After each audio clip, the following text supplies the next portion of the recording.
So mga kakarang, kakain kami ngayon. Ang ulam namin ay tuyo. Isusurprise ko yung misis ko. Hindi niya alam kung anong ulam namin ngayon eh. Isusurprise ko yung tuyo. Iaangat ko sa taas to, nakalambitin. O, kakain na tayo, be. Ay ka na.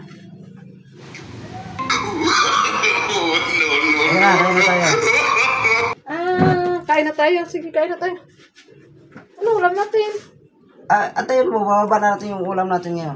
Akala ko may ulam dito. May ulam tayo. Antayin mo. Bababa yan. Bababa yung ulam natin. Tayo, naka-elevator pa yun eh. Dito. Ayun o, bababa yung ulam natin. Kulot. Yan ang ulam natin. Isang linggo yan ha. Isang linggo ulam natin yan. Budget natin. Ulam na to. Isang linggo. Kagatin natin yan. Ganyan. Hindi ko pwedeng kagatin yan. Pag kinagat mo yan, di abot ng isang linggo yan. Amoy-amoyin lang, gano'n. Oo, amoyin natin. Ganun lang. Kaya, huwag mo ilapit yung mukha mo ha. Ganun lang oh, pagkain mo ganun lang oh. Sabay subo ka, sabay subo. Ganun lang. Ganun lang.